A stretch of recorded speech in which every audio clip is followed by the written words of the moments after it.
Good morning and welcome to the February edition of BARRE TALK, the Washington Ballet's 8-part series created as a very special thank you to the supporters and donors of the Washington Ballet.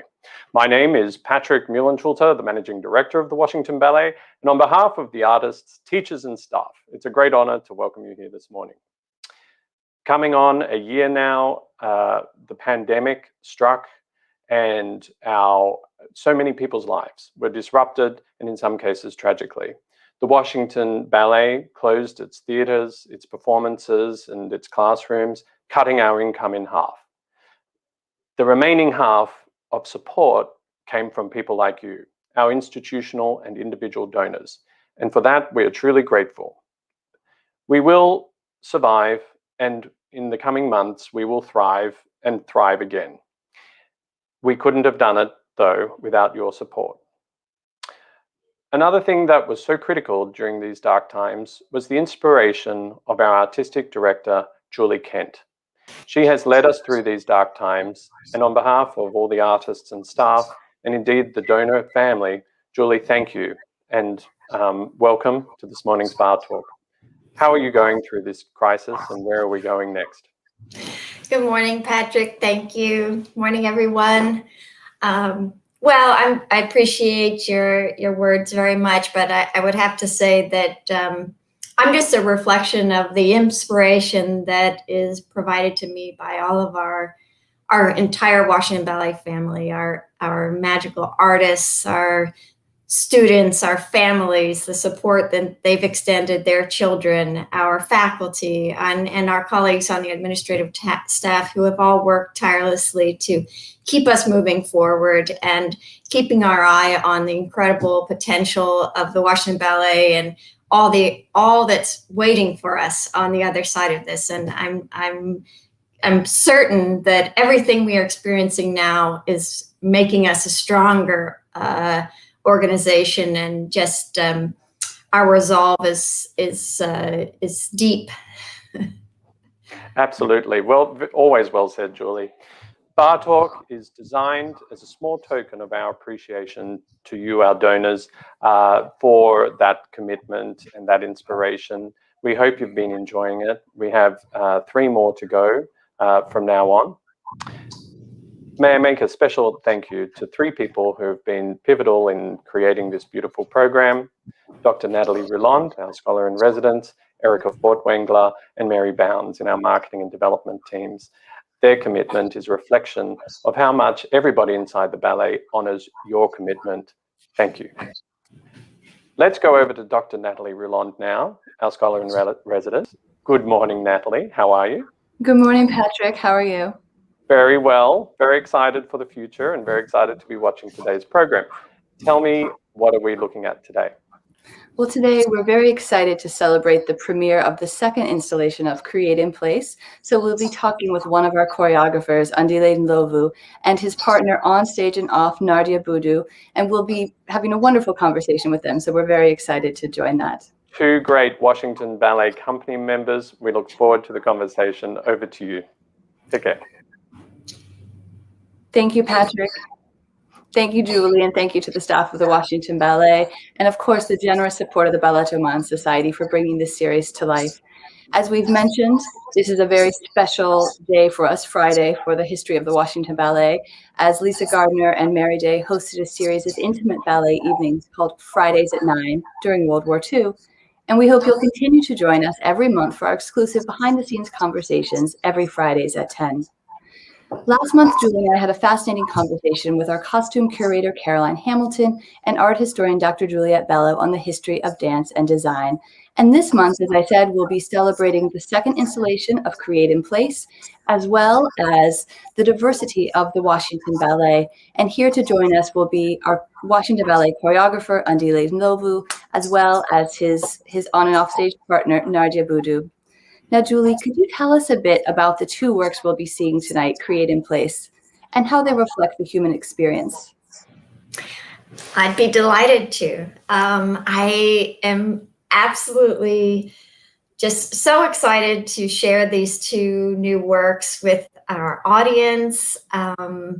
They are both the most original sort of poems of different aspects of humanity. And I think it's interesting I say that's the description that comes to mind, because actually both pieces begin with poems. Both Andile and Elga were inspired by words that evoke feelings, and in Elga's case, more specifically, by a book by Harari, called *Sapiens*, that I believe she spoke about in one of our first episodes. Here we have a beautiful photo of Oscar Sanchez and Nicole Graniero.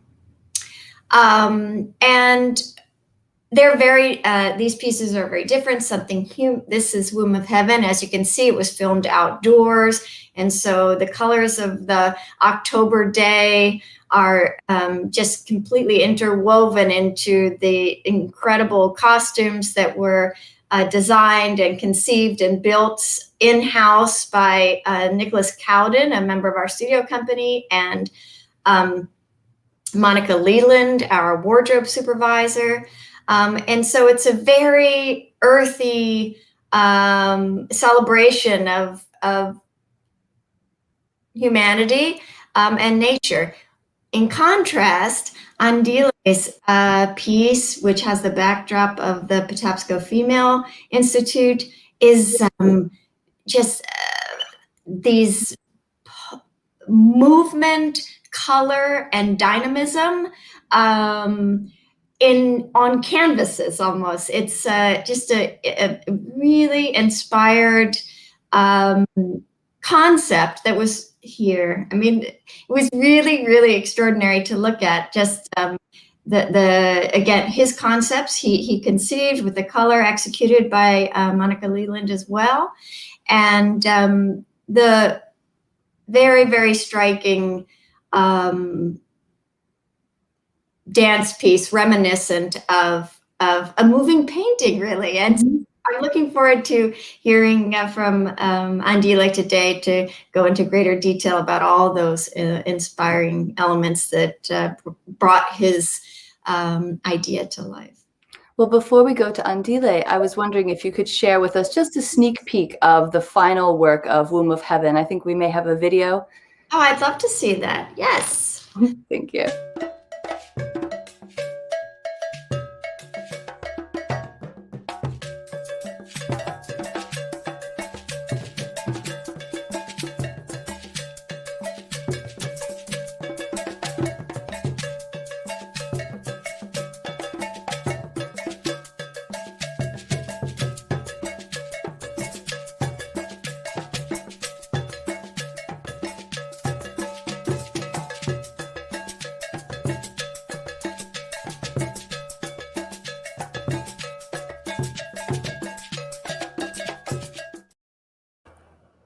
It's so beautiful. I can't wait to see it tonight. Could you tell us a little bit about the music that we're hearing, Julie? That is a percussion piece that was composed by and played by Elga's uncle, who is a renowned percussionist. So she comes from a musical background, and as she shared in one of our first episodes, the composition is also, she uses music composed by her mother, who is, again, a renowned and accomplished conductor and composer. Well, we're really excited to see that this evening. And I know Womb of Heaven and Something Human mark the most recent collaboration that you have had with Marquee Arts. You've also had a Nutcracker presentation with English and Spanish narration, in addition, of course, to the first Create in Place. Could you tell us more, Julie, about this digital format and the unique advantages it offers to the Washington Ballet and to dance at large? I couldn't be happier to share that with you.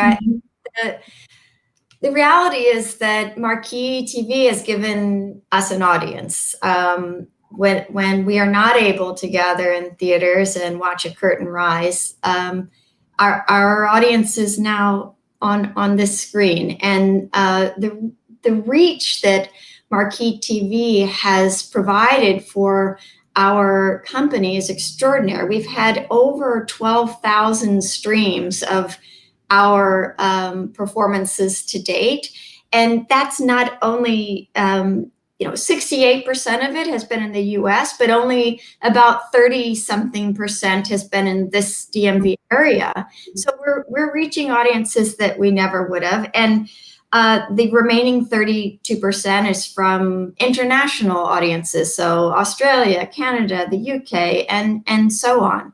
And then they have an audience within their platform of 800,000 people. So we have this incredible access to show who we are and our artists, what we're working for, and it's especially in this time just a wonderful. It was a wonderful opportunity, and we're just trying to maximize it. And I couldn't be more excited for tonight. Well, I'm thrilled as well. And I'm honored as well to welcome two special guests today, Andile Ndlovu and Nadia Boudou. Prior to joining the Washington Ballet, Andile performed extensively in South Africa and is choreographed for the international arena as well as local Washington venues. He's the recipient of multiple awards, including nomination for Best Male Performer for the prestigious Russian prize Benoit de la Danse. Many of you may remember Andile's choreography from the 2012 studio company piece Guardian of the Pool, and we're thrilled to see his first work for the company tonight, Something Human. Andile's piece will feature our second guest, Nadia Boudou, who is an alumna of Dance Theater of Harlem and Baltimore School for the Arts and currently a Washington Ballet company dancer. In addition to her career as a dancer who's performed with companies including the Joffrey Ballet and Pennsylvania Ballet, Nadia has gained recognition as a model for Tory Burch, Chanel, and Maybelline, just to name a few. We're very excited to sit down today with Nadia and Andile to hear more about the upcoming premiere of Something Human and their groundbreaking work in the worlds of dance and fashion. Welcome, Andile and Nadia. How are you both this morning? Very good, thank you. Thank you for having us. Thank you for joining us. It's such a treat to see two of our dancers together in the same physical space. Where are you currently broadcasting from? We're in Maryland. In Maryland. Maryland, yes. And Andile, how long have you been dancing with the Washington Ballet? It's been, I think, 12th season now. I started with the studio company. You've led a very impressive career as a dancer, both at an international and a national level. Have you always wanted to choreograph as well, or is that something more recent? Yeah, I've always wanted to choreograph. At first, it was just, trying something to create on myself. Back when I was around 11, 12, I was doing Latin American and ballroom at that time. And I always felt like I could create my own dances and also create for other people. But because I was starting to play around with that, I didn't even know where that was going, but I was so intrigued. My teacher, Latin American teacher, said to me, keep doing that. I want to see more. It's very interesting. And so I just continued and continued. And when I switched over to ballet at 14, I continued to explore and watch other bodies move and also exploring my body moving as well. And so that's when I started also playing around with trying to choreograph my own ballet solos to classical music. And after that, I continued to look at my colleagues and watch how they dance and how they move. And I started to experiment with contemporary dance. And then I started really getting into the contemporary dance style a lot. And there as well, my teacher also acknowledged this and saw that, oh my God, wow, I want to see more of this, just continue doing it. And so I just continued doing it, and just, given the platform to choreograph on my colleagues and myself was a really good practice, for me. And so I was also put into, he made it his own thing to actually try to push me in a different way. And he would say, so I want you to choreograph something in silence for about 5 minutes and keep me excited. And so that was one challenge that I had. And then another challenge was, okay, now imagine you choreographing for somebody and then your costumes don't arrive for the show before you have to do the show. What happens next? And so all these hurdles that I had to like try and navigate around, and he knew how to support me, but he allowed me to experiment with all these different aspects, and also music, and how to use different types of music. And so, yeah, it just, that pushed me more to really want to choreograph, and I realized my talents for it. And so I just continue to go forward. Yeah. Well, we're excited to see your first work for the Washington Ballet for the company tonight. So let's take a quick sneak peek at Something Human.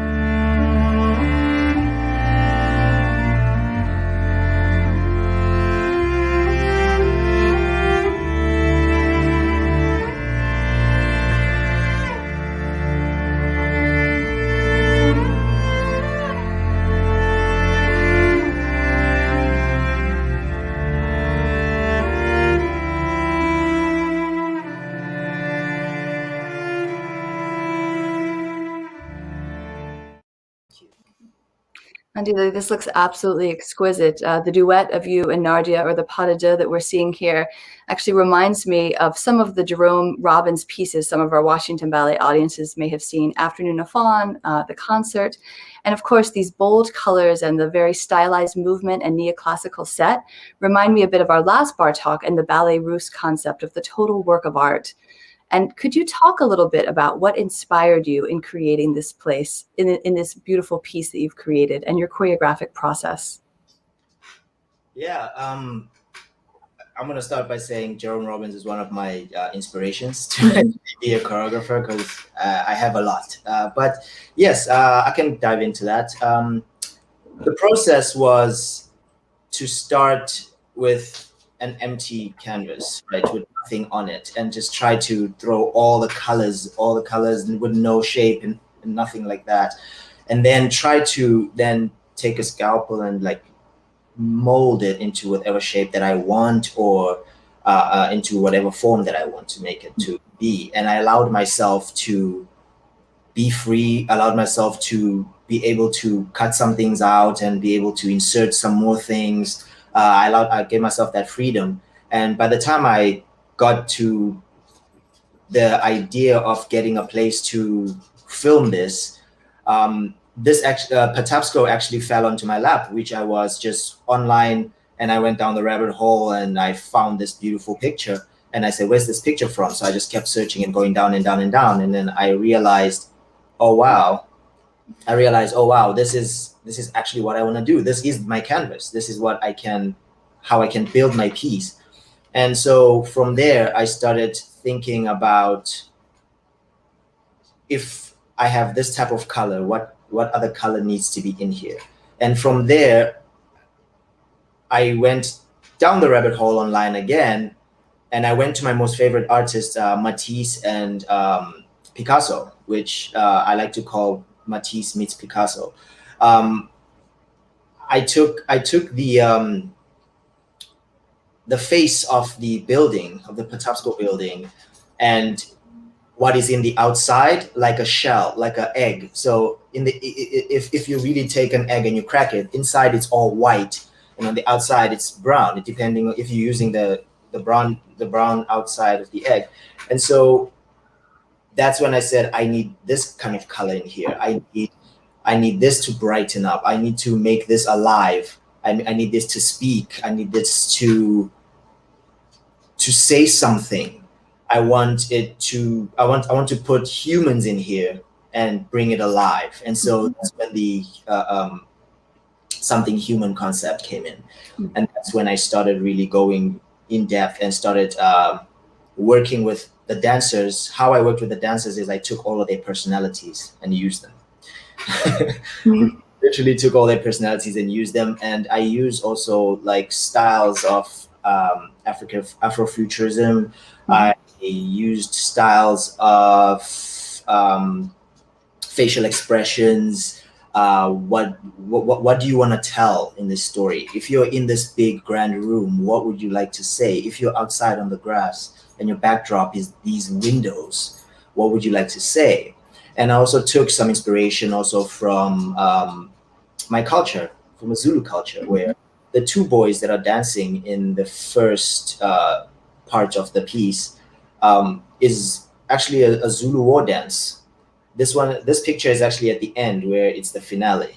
But they have a piece inside a room with windows, and it looks like they're challenging each other. And that's when I took my inspiration came from what the Zulu war dance is, and was inspired by it and recreated it into a dance for the screen, and not try to elaborate too much. But yeah. Well, I love the idea of the choreographer as a painter, and both the set and the dancers as a kind of canvas, a moving canvas that's shifting. Can you talk a little bit about the costumes in particular? How did you choose the different color schemes for the costumes that you have, and how did you work together with our costume designer, Monica Leland? Oh yeah, the costumes actually, I went online and I just looked at shapes. That didn't work out for me in terms of shapes, and then I watched some videos of modeling, and I looked at pictures. I did an intense background on how I can use color. And so I then came about this picture of a painting Matisse did with all the color palettes all laid up against each other. And that's when I took the inspiration of giving these people these colors. And I went to each and every dancer and said, what color do you like? What's your favorite color? What's your favorite color? What's your favorite color? And I said, don't choose yellow, because yellow's mine. and so everybody fortunately had different colors. And so I gave them that color, and I said, this is your personality. Now, this is going to bring you to the screen and to us. And so I went and talked to Monica, and I said, okay, this is this person's color, and how can we make it very simple, but effective? Because also I ran into a budget crisis, because I wanted the Patapsco place so bad that there was a fee, and I only had a certain amount of budget towards my costuming. And so I sacrificed nearly half of my budget to pay for the Patapsco site, and then used the little bit I was left with to create something more simplified but more effective. And so I then went down to, let's simplify it, just use color, do it all color, and then just use little pieces, little brushes for paint, and just paint their faces.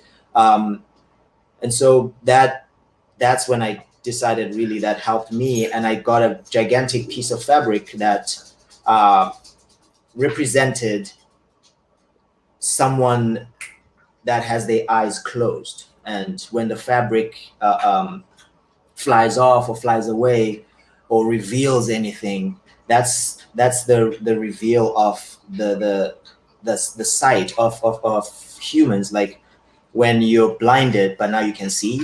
And it's that kind of concept that I came up with that. And so it's very subtle, but all the subtleties have somewhat a deeper meaning.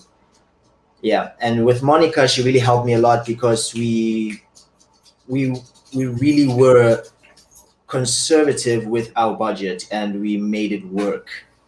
So that I'm thankful to her to help me color all these things and color sneakers in, because it was very, I didn't even know how to color a sneaker.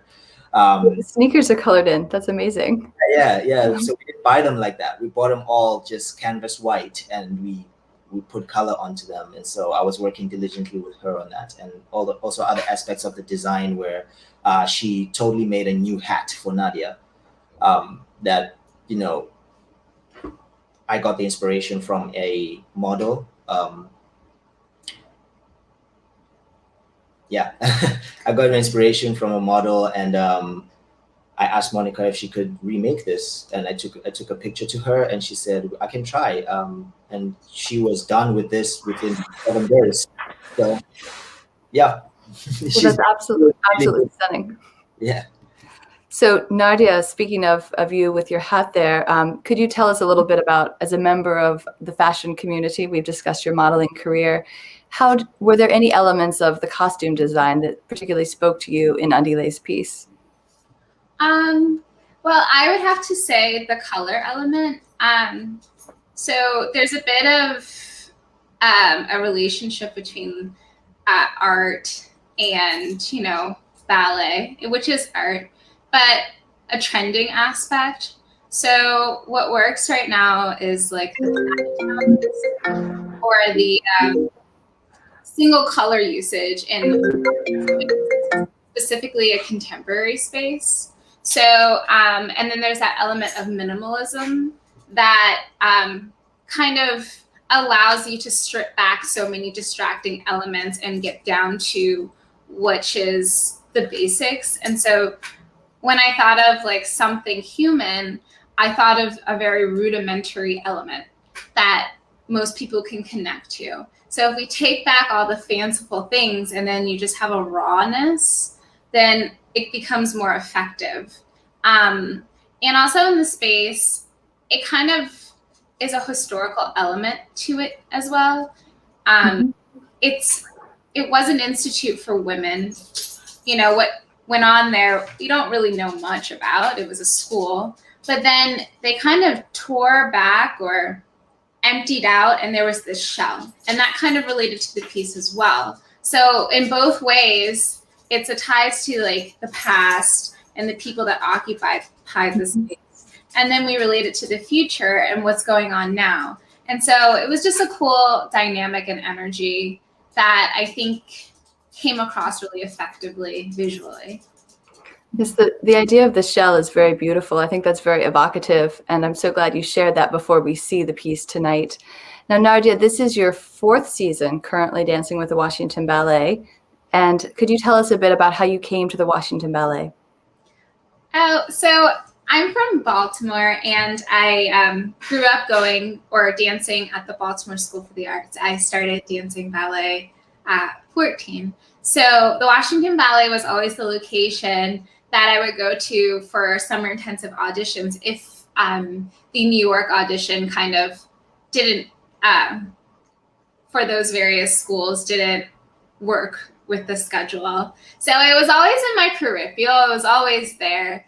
And after I left the training program at the Joffrey in Chicago, I thought about it again. I noticed that there was a different type of energy going on, and all the pieces that were being choreographed kind of spoke to me at the time. Mm-hmm. So I ended up coming and being a part of, I guess it was the trainee program then. I think it's structured differently now. And then I matriculated or was accepted or asked to be a part of this studio company, which was awesome. I got a lot of performing opportunities and to work intimately with the corps or the corps de ballet elements of company life. Mm-hmm.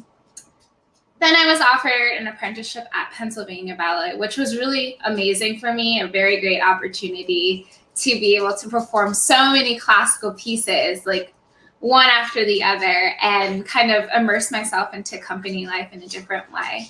But there was this element of wonder about where the Washington Ballet was going under the new director. Mm-hmm. And I did get to speak to Julie and Victor this one night after they were announced as taking over the company. And I kind of explained, like, I want to stay here, but I have another opportunity.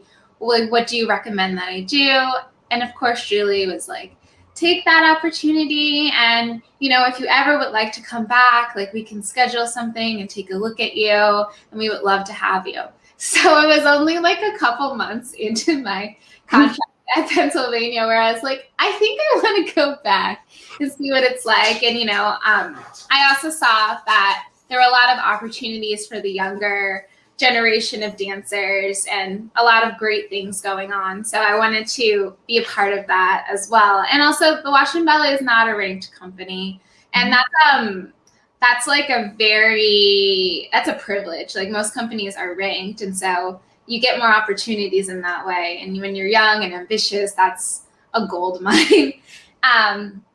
So I came back, and actually I'm enjoying myself more. There's this element of culture and tenacity and just vibrancy about Washington, D.C. that I think was missing in the other cities that I lived in. And I love the sense of being able to go to the various museums. I love museums.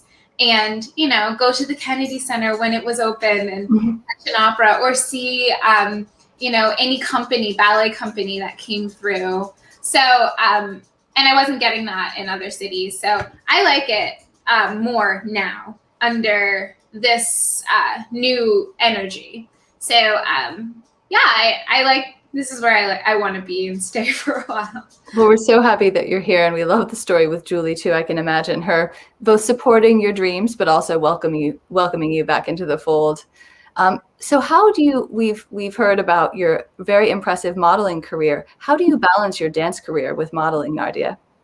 Oh, I never really sought out modeling. I was fortunate to have friends who were photographers, and at the time were interested in playing around with a dancer. And, it's more interesting, I guess, than a model who just like sits there, and has to be told what to do.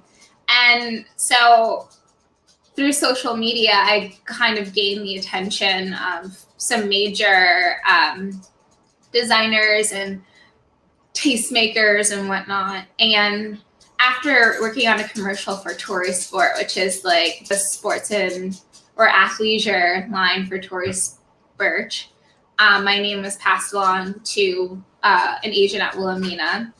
And they contacted me, and I thought it was a scam. I did not think, I was like, oh, this is not real. Like, I never went to a casting. Like, they don't know who I am. And after a couple of weeks of them like leaving voicemails and emails, someone was like, can you just take this seriously? This is actually an offer for you that could be great. And so I was like, fine. And I answered, and it was legit. And after I got my contract, and my uncle, who's a lawyer, like went through it, the first job that I booked was Chanel. And that was epic. I got to travel first class and like stay at really nice hotels. And I was on set with Lily Rose Depp, Johnny Depp's daughter, and I still have a relationship with her. And a bunch of other girls that are in my age group were there as well that were also dancers. So it was a great experience. And from that, I got lots of other things as well. But first and foremost, this is my passion. I'm a ballerina. I identify as a ballerina. And, there are castings that come in place that kind of conflict with dancing. And I without hesitation say, no, I'm so sorry. That's a performance date. And, that's my focus, and that's respected. And also school is also something that is more important to me than modeling, because looks fade and trends change, but you will always have your ballet career that you worked so hard for and the name you created for yourself, and whatever academic pursuits will be there too. So it's more of an outlet for fun and creativity, and to feel kind of like a princess for a day, more so than something that I'm actively only pursuing. I think, can you all hear me? Yes. Yes. Okay, I see my screen is frozen, so apologies to our audience. For some reason, we're having some technical glitches. So my screen is frozen, but luckily you can hear me. So hopefully we'll resolve my image soon. But right now, why don't we go, Nadia, why don't we look at your experience with Andile and the other dancers in the studio? Let's take a sneak peek behind the scenes with something human in the studio.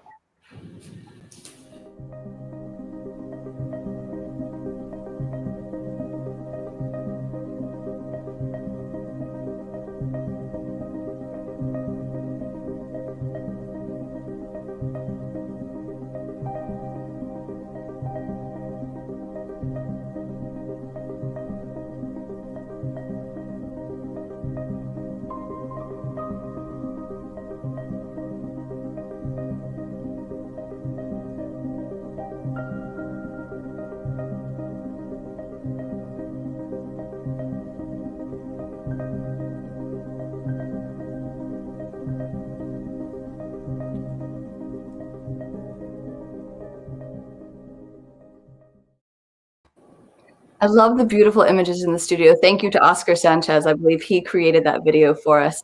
Could you tell us a little bit, Nadia, about what it was like to work with the other dancers in the studio? Well, that was the first kind of thing we did all together since we closed on March 13th. So there was this element of eagerness around everyone. And Andile made really good use of his time by working with us virtually first. So we did get a taste of what it is the piece was going for. We had various exercises such as creating poems about how we are in the moment and relation to what we want to happen. So there was a therapeutic element to that, which is really unique because I think when you want to create something profound, you kind of need to tap into a very vulnerable place. And so as a younger dancer or a less experienced dancer, you do need to figure out tools to help you create something profound. And we were lucky to have someone as experienced as Andile to kind of guide us.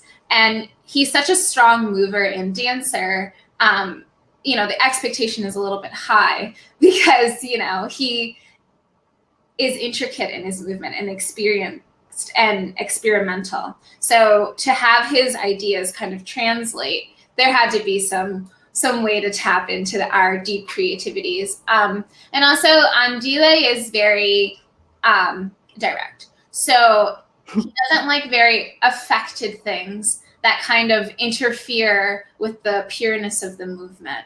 So there was a lot of time spent on just move your elbow and move this. And then suddenly the piece changes because it's so pure. It's more real.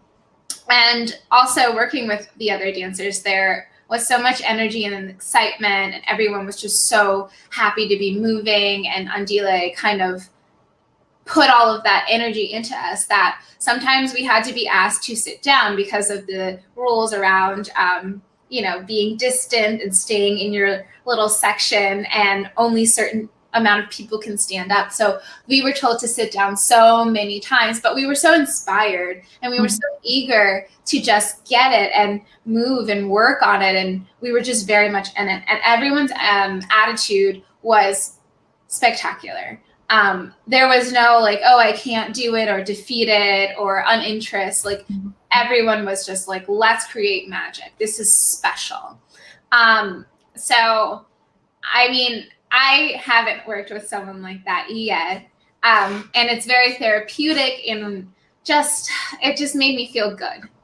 I never once doubted. I never once thought that this was going to be weird. No, the entire time it was just like building and building and building and building. And we hope that it comes across, like all of our hard work and all of the positive energy that we put into the piece, It was a really great experience, and I'm really looking forward to whatever we create next. Well, it's very inspiring how you've drawn on the visual elements, the poetry as well. I'm very surprised to hear that. That's so wonderful. And I also was interested to know a little bit more, Nadia, about your own training. So you talk about Andile being kind of pretty rigorous in the studio, but you've also had another mentor who was very significant, the legendary dancer Arthur Mitchell and Dance Theater of Harlem. Could you tell us a little bit about that training and how that fits into your career as a classical ballet dancer? I love that picture, Mr. Mitchell. So Mr. Mitchell is really special to me.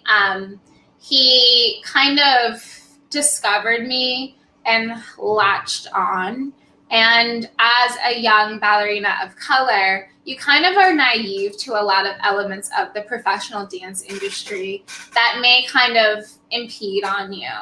And I was taught by him to always stand up as if you were someone. When you walk into a room, everyone needs to turn their head and look at you because you're exuding this something special.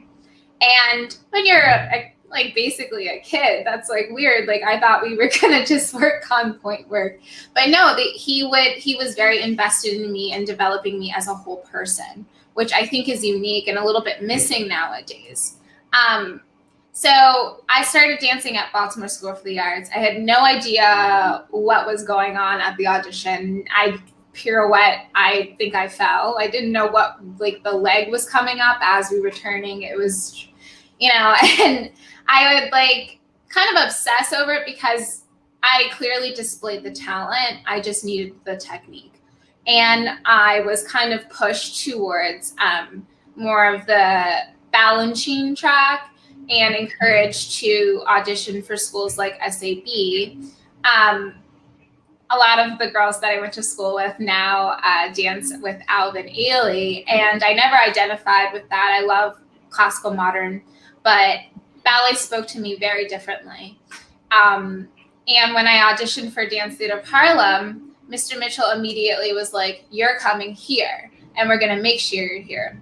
And so my parents, like, they found an apartment, we rented it and shipped everyone up to New York for the summer and the summers after.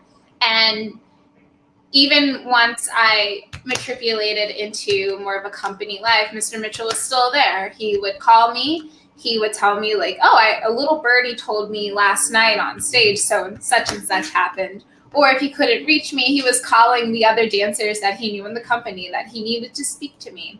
At one point, he was calling my mother to, like, let me know little elements of what I needed. He was just always in the peripheral. And it is a little bit of an emptiness there when he passed away, because I didn't realize how much I relied on him for so much motivation. And so now I feel like I have to give back. And that was another thing. Mr. Mitchell emphasized this thing of what you're representing is bigger than you and bigger than us. Almost as if like we're doing it for the culture. And Could you talk a little bit more about that, Nadia, too, about your goals for representation and inclusion in the sort of historically white world of ballet, what you've been discussing with Mr. Mitchell? So Mr. Mitchell was revolutionary in the fact that he created a company at a time that there was no real professional ballet company centered around Blackness. And there are elements in society that kind of keep Black people disenfranchised, and they're invisible. And so he couldn't really combat that alone. And he tried to use art to prove that, everyone can do dance, and Black ballerinas are beautiful as well. And I kind of grew up in that. Baltimore School for the Arts was founded by Sylvester Campbell, well, the ballet program specifically. And he was similar to Mr. Mitchell. However, he danced at Dutch National, Royal Ballet. And so I kind of grew up, if you will, in this sort of like Black excellence of ballet. So it's always been in my mind, this is what I represent. This is who I am. And every time I go somewhere, I'm proving that each and every time. It gets daunting because you just want to be a ballerina. Sometimes you just want to dance and be recognized for your ability. But, this generation has kind of inherited these problems. We didn't create them. And so I understand that. And it's a big responsibility for all dancers and directors and artistic staff members that we have to kind of make it a better place. And we don't have to accept what we've been handed. There are elements or periods of time where I just, I get a little bit exhausted. But, I have to remember the things that have happened, we can't pass on to the other generations. And my presence alone speaks volumes. So, it's just a part of my life now, I guess. Exactly. And Andile, is there anything you'd like to add about the importance of celebrating diversity in dance and the sort of broad range of human experience? Yeah, I just feel like celebrating diversity really shouldn't actually be a thing that we talk about. That's where I come from. And so with the background that I come from, I was, like Nadia said, I was always brought up to be great, being a Black dancer that is great. And I was brought up by a Jewish white man who taught me ballet. And so he inspired me as a Black person or as a Black individual in dance to aspire for more, to invite more Black people to come and do dance, to make it more than what it is, to say maybe inspire others. If you want it to change, you have to be the change, right? And so slowly but surely you'll get there, as long as you have friends or family that you build along the way that will come with you hand in hand and work with you to a better future for ballet, because ballet does not have to be what it is today. It can change, it can, we can all prosper if we all work together, if we all come together and have the humanity as well, within the dance community, and share these stories, have narratives that are from different places, and have it multi-angular. So if you have a story from Africa, like, anybody can do it. We don't have to say, oh, this belongs to this and this belongs to that. No, you're not from that period. You don't look like someone from back then. Now, when you do that, you totally ice people out and you cut them out from actually exploring something that they are talented in. And so that is what's disheartening today. And also the fact that information hoarding is a big deal, where people don't give the information and they just tell you what to do, and then you're like, but why am I doing it? But then they don't give you the why. They just say, this is it, this is the practice. And then when you start asking these questions, you become disruptive. But you're just asking why, because you want to learn about the ballet culture or the dance culture. Why does it look the way it does? Why were these decisions made back in the 18th century? Why are we still making these decisions today? Why are certain people so inclined to continue this culture? It's a question. It's not an attack or anything that is like, I want to disrupt all of this. It's as soon as I understand and I know, then I can sit down and then talk about how we can move forward and how we can make this fit for all of us. And so that's for me that's where I stand when it comes to all of it. And I feel that the humanity that has been lost in the years needs to come back. And we then will heal from that. Yeah. I think what you're doing is very important in moving the art forward, as you've discussed. And I think Julie also, as Andile has said, bringing up the question of why, asking why, and moving forward. Julie, I know you've recently spearheaded an initiative to encourage diversity in ballet. Could you tell us not only about this initiative, but also what the Washington Ballet and the Washington School of Ballet have been doing to create ballet as an opportunity for dancers of all backgrounds? Thank you, Natalie. I think what Andile and Nardia have, what they have shared today, is exactly the kinds of conversations and thoughts that have been circulating our industry since the spring, most prompted by the murder of George Floyd and the ensuing sort of national wave to examine the experience of the entire Black community in our country, and then more specifically in the dance world. And so a group of artistic directors just started calling each other and talking and just sharing, as Andile and Nardia have done. And over the course of 8 months, the group grew, and we thought lots of discussion, lots of question and answer. And so the Artistic Directors Coalition for Ballet in America was sort of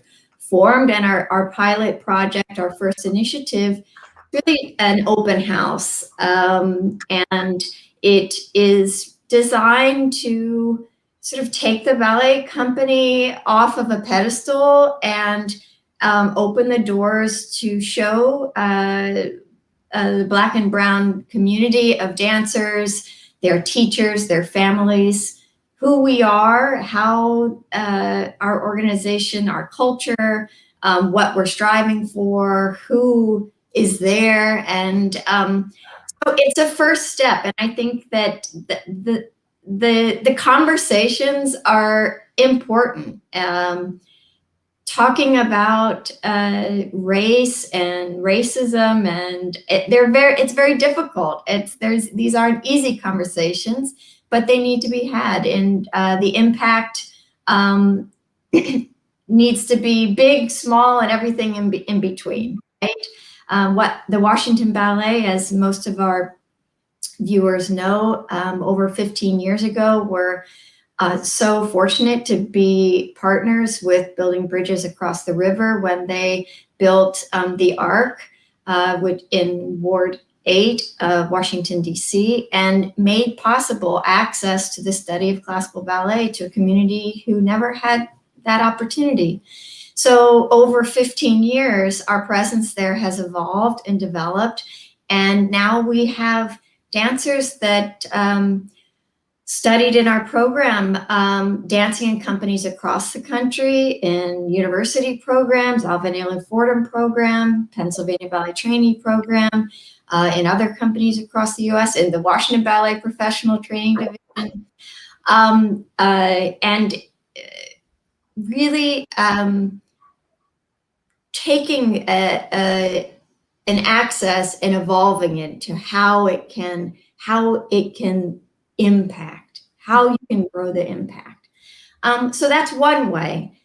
And I think what we'll see tonight is another way. And I think as these conversations grow, those numbers of ways that we can steward the art form forward to have that kind of change and breadth and humanity that we all express in our statements in different ways is what we all want. That's the future. And so I'm just really thankful that I have so many thought partners, so many sources of inspiration, contributors like Andile and Nardia and others in our community, teachers, and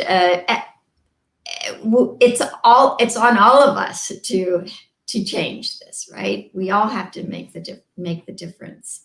So, but as Nardia expressed the other day, I'm optimistic. I mean, we're all working for the future. So it's very exciting what is ahead for us. Well, I think the pieces tonight will see a beautiful blend of music, of visual art, of dance, and just everything coming together as these sort of total work of arts that I've discussed earlier.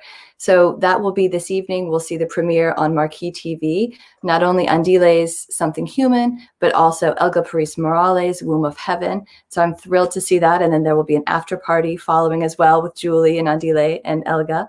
I just wanted to open up very briefly. We have just a few more minutes, but I wanted to open it up to our audience. I know we do have some questions already about Andile. Could you talk a little bit about the inspirational poem? Yeah, the inspirational poem was a poem I picked up one day. I can't remember where I picked it up from, but it had no artist on it. It had no name. Mm-hmm. So I took it and I just I copied it. I wrote it down and I put it away in one of my books that I like to just jot down ideas. And I just left it there for many years. I think about 10 years now it's been there. And I just remembered I brought it up just before this project. And so that was my inspiration, where it's all about us as what it says to me is that we are also blinded without learning from each other, without seeing each other for the natural form of a human being, or aspects that are happening around us. We are always so straightforward in whatever we do, and we concentrate flatly or strictly on ourselves, and now and then we'll lend a hand or help somebody else or smile or say hello or laugh. We don't do these things much. And so I took that idea one day and I said, wow, this is talking about all the things that us as humans sometimes think we know, but we're actually quite blinded by, and we're not actually practicing these things. So yeah, as the piece starts, you're gonna see what the detail of that. It's a visual detail that you're gonna notice about the veil that we all need to let go. We all need to let go of, and the egoism that we need to let go of. And so that's pretty much what that inspiration was. Yeah. And we have one other question about your music, Andile. Music. So music, yes. It was inspired by. I wanted the music to be my narrator to my movements. I didn't want to choreograph to music or to this note or to that kind of phrase. So when I chose these artists, I chose Niels Fram. How I came across Niels Fram is that I go all over looking for music, always listening to music, and I'm looking for. When I started being interested in futuristic classical music was when I discovered Philip Glass. And so from there, I started searching for people who experiment with classical music. And then artists start coming by. I started finding Nicholas Britell. I started finding, there's so many. So when I kept listening to this music, I found Niels Fram, and he literally plays the whole show by himself. He has classical instruments. He has a piano. He has kind of an EDM board where he like synthesizes his music with a classical violin or cello. And so I was like, this is amazing. And so, and it's also like it's what shows the modernization of classical music, and also makes us, the generation today, appreciate classical music, but in a different form. Mm-hmm. So that's what inspired me, and I chose his music. And then my two other pieces of music were by Nicholas Britell, from a film, If Beale Street Could Talk. And I ran into a kind of a situation with the artist because, of course, the music is original to a film score, so it's like a soundtrack, and I'm still waiting on that music to be approved, but because I have plan B and C and D all the time, I'm always ready. I found different music, and I redid everything. I re-edited, and so that is the little what can I say, conflict that I had. Mm-hmm. In this little love affair of starting this piece and ending it. And so I had this little conflict in the middle. But the last one is Rival Consoles. Rival Consoles is also a house music group that takes classical music and blends it to house music, EDM beats. And so I use that as well to really, it speaks with the movement that I do and how I am experimental as well in movement. And so that music, by being experimental, just helped me even more to construct all of these choreographies. Well, we're so excited to see it tonight, and we thank you all. Julie, Andile, Nadia, thank you so much for joining us for this very inspiring conversation and for your work in moving ballet forward. Thank you to our Balletomane Society, our subscribers, and our donors for your continued commitment to the Washington Ballet. Thank you all for joining us, and we look forward to seeing you on March 5th for our next episode of Barre Talk. Goodbye. Thanks, Natalie. Thank you, Andile and Nadia. Thank you, Julie. Everyone. See you tonight.